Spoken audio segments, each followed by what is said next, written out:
Meus irmãos, para a nossa edificação nesta manhã, abram a palavra do Senhor no livro dos Salmos. Leremos o Salmo 131.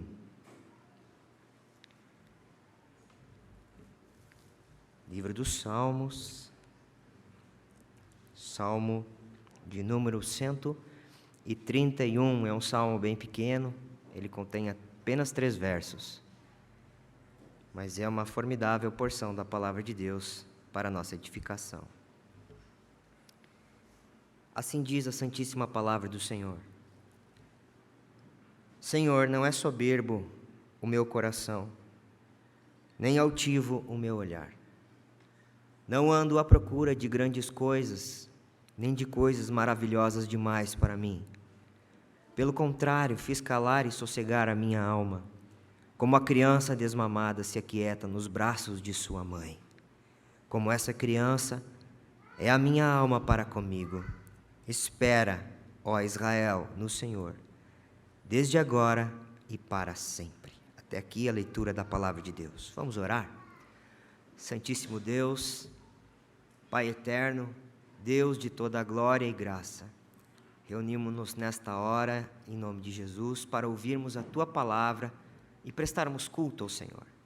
Ajuda-nos para que entendamos a verdade do Senhor. Assim oramos, Pai, em nome de Jesus, o Teu Filho. Amém. Meus irmãos, o que fazer quando está tudo bem? Quando tudo vai bem na nossa vida? Quando não há aparentes problemas, aflições, dificuldades? Quando não estamos naqueles momentos de lutas intensas, como nos encontramos algumas vezes. Se formos pregar, se fôssemos falar da palavra de Deus hoje com o intuito de tratar sobre dias maus, o que fazer quando estamos no fundo do poço, ou o que fazer quando nada parece ter sentido, ou quando não existe aparente saída, nós utilizaríamos o salmo anterior ao que lemos. O Salmo de número 130. Olhem rapidamente, o verso 1. Ele diz assim: das profundezas clamo a ti, Senhor. Escuta, Senhor, a minha voz. Estejam alertas os teus ouvidos às minhas súplicas. Nós usaríamos este salmo, porque o contexto em que este salmo foi escrito, nós não sabemos qual foi, mas o teor do salmo nos mostra que o salmista estava enfrentando dificuldades, e muito provavelmente estava lutando com o pecado, porque ele trata do perdão neste salmo. O tema deste Salmo 130 é o perdão. Mas quando chegamos ao salmo que lemos, o Salmo de número 131, aparentemente vai tudo bem com o salmista. E ele declara algumas coisas muito importantes aqui em sua jornada. Aqui nós observamos que o salmista está declarando a sua fé, está dizendo ao Senhor coisas que ele não fez, coisas que ele fez e uma conclusão de tudo aquilo que ele tem vivido. O salmo é muito simples, são apenas 3 versos, e é assim que nós o dividiremos neste sermão. Nós vamos tratar hoje sobre atitudes de quem anda com Deus. Atitudes de quem anda com Deus. É um salmo de Davi, isso está antes do texto que lemos, no subtítulo ali. Está em algumas bíblias como cântico de romagem, mas deve ser entendido como um cântico de subida, cântico dos degraus. É interessante que este salmo encontra-se na última divisão do saltério. E ele está dentro de uma sequência de 15 salmos. Os irmãos podem acompanhar a partir do salmo de número 120, inicia esta sequência de salmos dos degraus, e ele vai até o 134. São 15 salmos que têm essa perspectiva. E um detalhe sobre estes salmos, os irmãos podem observar, eles são salmos menores, são salmos mais curtos do que os demais salmos. Num primeiro momento, esse grupo de salmos, ele foi agrupado, muito provavelmente por Esdras, para um período depois do exílio. Depois que o povo de Deus esteve na Babilônia por 70 anos, eles voltaram para a sua terra, para Jerusalém, e eles precisavam se reconstruir. inclusive colocar em ordem as coisas que o Senhor ordenara para eles. Uma das coisas que Deus ordenara, isso está no livro do Deuteronômio, é que 3 vezes ao ano eles deveriam ir a Jerusalém para 3 festas específicas. Então, os estudiosos colocam que estes salmos, estes 15 salmos, são para este momento de peregrinação até Jerusalém. E ainda há um detalhe muito importante: segundo os mesmos estudiosos, existiam 15 degraus até o templo. Então, cada um destes salmos seria para meditação e oração até chegar à presença de Deus, que estava naquele momento ali no templo, era o centro do culto de Israel. Agora, para a nossa vida hoje, nós não caminhamos mais até chegar ao templo. Nós somos o templo, somos a igreja. Nós não precisamos mais peregrinar literalmente, mas estamos sim peregrinando. Nós estamos caminhando rumo, como foi dito antes aqui, a Canaã celestial. Nós caminhamos com Cristo, andamos com Deus. O que fazer nesta circunstância? Como comportar-se? Quais as atitudes que devemos ter no nosso dia a dia e durante toda a nossa jornada? É sobre isso que o Salmo fala. E é sobre isso que vamos tratar hoje, sobre 3 atitudes de quem anda com Deus. A primeira delas está no primeiro verso. Diz assim a palavra do Senhor: Senhor, não é soberbo o meu coração, nem altivo o meu olhar. Não ando à procura de grandes coisas, nem de coisas maravilhosas demais para mim. Davi, aqui, o rei de Israel, está nos ensinando a lição de que a primeira atitude de quem anda com Deus é que ele renuncia a si mesmo. Ele renuncia a si mesmo. Vejamos, Davi fora rei de Israel. Ele foi um homem que logo na sua juventude recebeu a unção da parte de Deus para liderar o povo de Deus. Então ele vivia de uma forma bastante abastada, onde praticamente não lhe faltava nada na condição de rei. Ele tinha o poder, vamos dizer assim. Depois de um longo tempo de perseguição, Davi foi entronizado e ele reinou quase 40 anos em Jerusalém. E a expressão deste servo do Senhor é uma expressão de humildade. Ele diz: não é soberbo o meu coração, e nem altivo o meu olhar. Não ando à procura de grandes coisas, nem de coisas maravilhosas demais para mim. Davi nos ensina aqui sobre uma verdade, e ele utiliza de um recurso literário para falar desta verdade de 2 formas. Quando ele diz, não é soberbo o meu coração, e nem altivo o meu olhar, ele está falando que o seu homem interior, o Davi interior, o seu coração, não é rebelde para com Deus. O seu coração não é um coração que afronta o Senhor. O seu coração é um coração que, apesar de ser o coração de um rei, não está diante de Deus com uma postura arrogante, mas sim uma postura humilde. Quando a Escritura fala de coração, ela nos traz lições muito interessantes. Abramos rapidamente no livro do profeta Jeremias, no capítulo 17. Vamos ver uma sentença que a Escritura traz sobre o coração dos homens.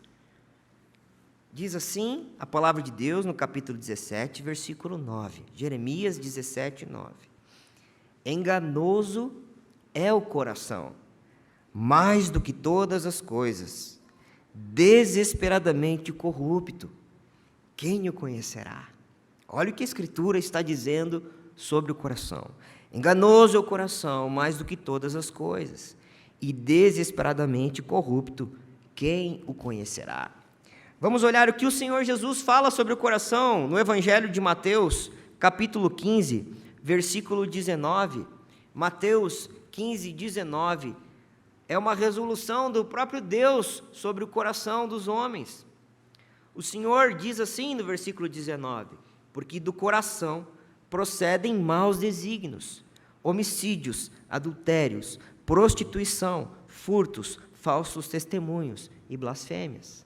O Senhor Jesus está dizendo, de fato, o coração dos homens é um coração mau e corrompido.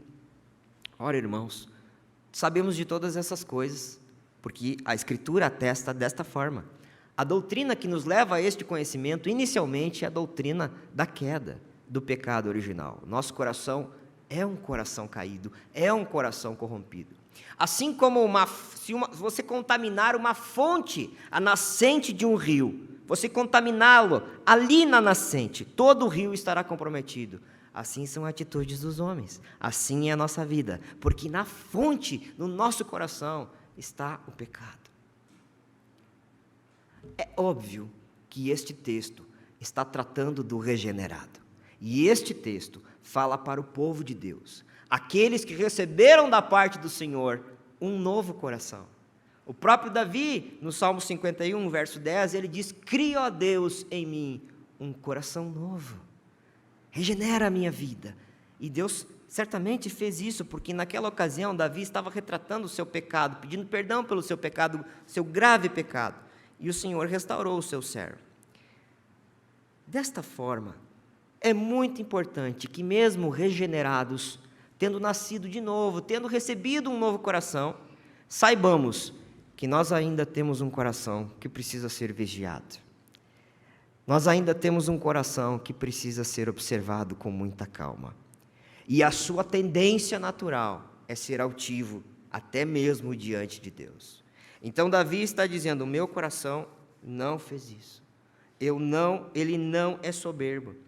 E aí ele usa uma outra figura agora. Ele diz: nem altivo o meu olhar. Ele está retomando a mesma ideia, só que ele está usando agora a figura dos olhos, não é? Ele está falando dos seus olhos. E quando ele usa essa expressão, ele está ensinando-nos que os olhos dos servos do Senhor precisam ser olhos humildes também. Eles não podem ser altivos. Lembro-me que na minha infância, quando aprontava, eu não aprontava muito, às vezes eu aprontava um pouco, não, eu aprontava bastante. Mas quando meu pai me corrigia, e era sério aquele momento, e eu tentava desafiá-lo com o meu olhar, o meu pai dizia: não me olha assim. Ou como se diz lá no sul, não me encara. Porque eu estava desafiando meu pai, na minha rebeldia, na maleza do meu coração. Davi está dizendo aqui que nós devemos ter olhos que não sejam altivos. Na antiguidade, quando se entrava diante de um rei na sala real, os homens não poderiam levantar a sua cabeça. Eles precisavam entrar de cabeça baixa e não poderiam dirigir o seu olhar ao rei, a menos que o rei autorizasse. Davi está dizendo para o Senhor: Senhor, o meu coração não é altivo, meu coração não é soberbo e o meu olhar não é altivo. E ele conclui, ele resolve: não ando à procura de grandes coisas, de coisas maravilhosas demais para mim. Davi está nos ensinando que é preciso renunciar a nós mesmos no caminho do Senhor. Esta é uma atitude primordial daqueles que andam com Deus. A renúncia de si mesmo. Nosso coração é mau. E, por vezes ele tenta levantar-se contra Deus, afrontando o Senhor. Você já escutou aquela expressão: siga o seu coração? Vá em frente, siga o seu coração, escute a voz do seu coração. Pois é, isto não serve para o povo de Deus. Nós não podemos ser guiados pelo nosso coração, porque o nosso coração é desesperadamente corrupto e é um coração mau. Como vamos viver então? Como seremos guiados? Seremos guiados pela palavra de Deus, a verdade, a Bíblia Sagrada. É por isso que devemos amá-la, é por isso que devemos estudá-la, é por isso que devemos confiar plenamente na palavra de Deus, e assim seremos guiados. Desta forma, você precisa entender que o pecado não reina mais em você. Você nasceu de novo, você tem um novo coração. Mas ainda, as reminiscências da velha vida, do velho homem, ainda existem nesta existência de cada um dos servos de Deus. Um dia ela não existirá mais. O corruptível será revestido do incorruptível. Essa natureza pecaminosa será desfeita, destruída. Seremos transformados, glorificados. E isto não acontecerá mais. Mas na presente caminhada, no presente andar do povo de Deus, do servo de Deus, você tem que saber que a cada dia é preciso lutar contra essas corrupções que ainda residem em nós. Você tem uma velha natureza, mas como lemos no texto de Colossenses, nós precisamos nos revestir do novo homem, que é Cristo Jesus, o homem perfeito. Não sigamos o nosso coração, renunciemos então a nós mesmos. Esta é a primeira característica daquele que anda com Deus. A primeira atitude, ele renuncia a si mesmo, ele não é levado pelo seu coração, e o seu olhar é um olhar humilde. Chegamos então ao verso 2.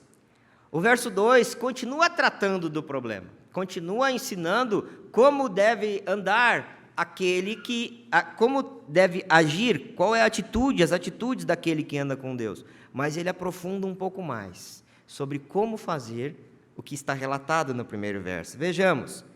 Pelo contrário, diz Davi, fiz calar e sossegar a minha alma, como criança desmamada se aquieta nos braços de sua mãe, como essa criança é a minha alma para comigo. Davi está ainda falando do seu homem interior, só que agora ele não usa coração e não usa mais os olhos, o olhar. Ele está usando a figura da alma, que é o homem interior. Ora, é muito importante entender o que Davi está dizendo aqui. Ele está dizendo que fez justamente o contrário de ser soberbo e de ter um olhar altivo. Ele diz que fiz calar e sossegar a minha alma. Literalmente, o que Davi está falando aqui, é que ele toma posição diante da sua infantilidade. Davi toma posição diante da sua infantilidade. No texto hebraico, nós observamos uma força muito grande para esse calar a minha alma aqui. Literalmente, Davi está dizendo, eu amordacei o meu coração. Eu amordacei o homem interior. Eu amordacei a minha alma. É isso que Davi está dizendo. Vejamos o que diz a palavra do Senhor em Provérbios 4:23. Rapidamente. Provérbios 4:23. Olhem o que a palavra de Deus nos ensina aqui. Sobre tudo o que se deve guardar, guarda o coração, porque dele procedem as fontes da vida. É a mesma ideia. Este guardar aqui do Provérbio 4:23, é a ideia de tranca, de trancar, de deixar trancafiado, preso, sob cuidados, sob o olhar vigilante, para, assim como você precisa cuidar uma fera, para que ela não fuja, você precisa cuidar do seu coração. É o que a palavra de Deus está nos dizendo. Na década de 90, existia um filme que passava no Sistema Brasileiro de Televisão, o SBT. Eu era criança. Assisti aquele filme porque me chamava muita atenção. É um filme eu não lembro do nome, mas era um filme que tratava sobre um lobisomem. E eu gostava demais desses filmes. Mas havia naquela personagem do filme algo que me chamava a atenção. Quando chegava a lua cheia, ele procurava um local para prender-se a uma árvore, ou procurava um local para se amarrar de forma que depois de sua transformação ele não saísse matando, porque ele sabia que depois de sua transformação ele faria desgraças totais. E aquela personagem fazia isso, então ele ficava ali até passar aquela crise, aquela coisa. Sabemos que isso tudo é uma ficção, mas olhando hoje para trás, guardada todas as devidas proporções, obviamente, parece que aquele homem que transformava-se tinha consciência de que ele era mau, e ele tinha que parar com aquilo. A Escritura está dizendo que nós também somos maus, e nós precisamos tomar medidas para parar com a nossa maldade. Sendo assim, você deve colocar em prática os ensinos da palavra de Deus diante das tentativas do seu velho homem de assumir o controle. Como fazer isso? Quais são as coisas que te conduzem ao pecado? Quais são as coisas que te afastam da santidade de Deus? você precisa tomar medidas. Você precisa cuidar no seu caminhar. Você precisa trancar o seu coração. Você precisa tomar essas medidas para que você não entristeça a Deus. Vejamos o que Davi conclui aqui, o que ele resolve depois de dizer que ele fez sossegar a sua alma. Como criança desmamada se aquieta nos braços de sua mãe, como essa criança é a minha alma para comigo. A ideia aqui é de um ser que não mama mais, que já passou da idade de mamar. Os irmãos sabem que a criança, quando ainda mama, ela chora muito, de hora em hora, ou às vezes menos ainda, para mamar. E aquela função tem que estar toda hora dando o leite materno. Davi está dizendo que ele fez com que a sua condição passasse da infantilidade. A gente observa na criação de filhos que você começa a educar os filhos quando eles são bem pequenininhos. E logo no início você dá uma ordem e eles não ouvem, então você precisa insistir um pouco mais. Mas o tempo vai passando e você vai sendo firme, daqui a pouco você dá uma ordem e ele já sabe que a coisa é séria. Assim é o nosso coração, assim é a nossa alma, o nosso crescimento em santidade, nós devemos insistir a cada dia, colocando no seu lugar as mazelas do nosso coração pecaminoso, impondo-se, literalmente, como diz o texto bíblico, fazendo calar. E isto acontece a partir da repetição e de um pulso muito firme. É esta figura que Davi está utilizando aqui. Meus irmãos, chega, já é tempo de parar de estar como criança chorosa. É preciso passar dessa fase. É preciso crescer. É preciso ter maturidade. É isso que o salmista está dizendo. É isso que o salmista está dizendo aqui. E como fazer isso? A Escritura não nos desampara. Ela ensina que o regenerado, principalmente a igreja dos tempos do Novo Testamento, aonde a habitação do Espírito Santo é plena, diferentemente da habitação do Espírito Santo no povo do Antigo Testamento. Ele habitava com o povo, mas não em plenitude. No Pentecostes, ele vem habitar plenamente na vida do crente e na vida da igreja. O apóstolo Paulo, escrevendo aos Gálatas, no capítulo 5, ele fala sobre o fruto do Espírito. Certamente vocês já ouviram essa expressão, uma expressão bíblica, e Paulo retrata ali sobre as faces deste fruto. A melhor figura para exemplificar esse fruto, eu gosto de utilizar a seguinte fruta, Citrus deliciosa tenose. Sabe que fruta é essa? Lá no sul nós conhecemos por bergamota. Aqui, talvez em São Paulo, conheça-se por mexerica, pode ser conhecida por mimosa ou por mandarina. É um fruto que contém vários gomos. E o fruto do Espírito, e é assim que diz o apóstolo Paulo, a palavra de Deus, o fruto, ele tem várias facetas. E uma dessas facetas é o domínio próprio. É a capacidade de conter-se. É a capacidade de colocar uma tranca e dizer, para, aqui não, isto é pecado, e eu não cometerei mais isso pela graça de Deus.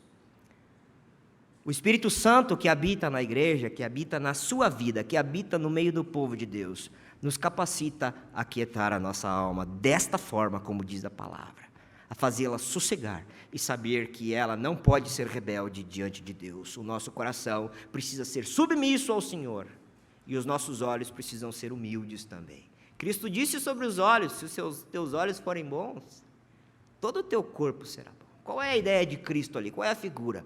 É que através dos olhos a verdade entra, e ela purifica todo o seu corpo, ela purifica toda a sua essência, toda a sua vida, melhor dizendo. Colocar em prática a palavra de Deus, esses ensinos, nos ajuda então a controlar a nós mesmos. A primeira atitude de quem anda com Deus, então, é renunciar a si mesmo. Ele renuncia a si mesmo. A segunda das atitudes é controlar a si mesmo. Há possibilidade de controle, porque o Senhor habita em nós. Então, chegamos na terceira e última divisão, ou melhor dizendo, no terceiro verso do Salmo, que Davi conclui. Ele diz, espera, ó Israel, no Senhor, desde agora e para sempre. Aqui é uma ordem de Davi. Melhor dizendo, uma ordem da palavra de Deus. Porque a palavra é inspirada por Deus. Ela é soprada por Deus. E se ela está dando uma ordem, subentende-se que nós devemos cumpri-la. Parece que não haver muito nexo no que Davi está dizendo aqui. Mas ele, depois de tratar dessas coisas, da sua alma, do seu homem interior, ele fala para o povo de Deus. Ele diz: espere, ó Israel, no Senhor, desde agora e para sempre. Por quê? É porque a palavra de Deus, irmãos, ela não tem o objetivo de falar de Davi, de Moisés, de Elias, de Abraão, mas ela tem o objetivo de falar de Cristo Jesus.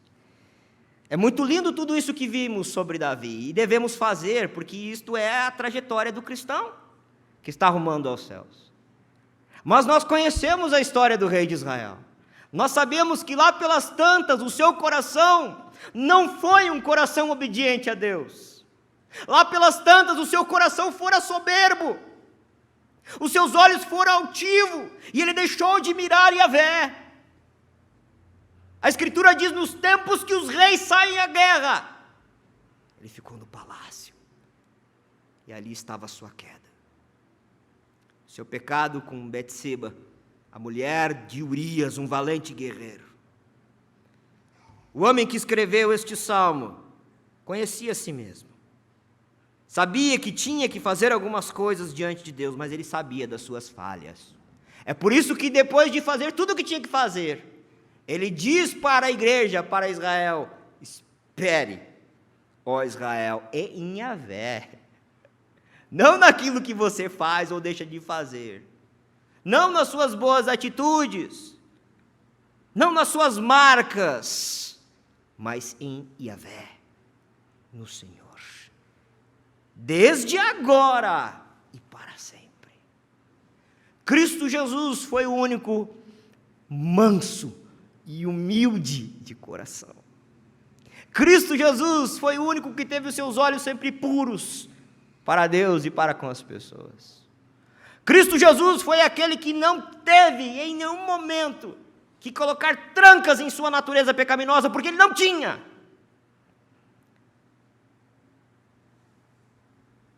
Cristo Jesus é aquele em cujo qual devemos esperar todos os dias da nossa vida.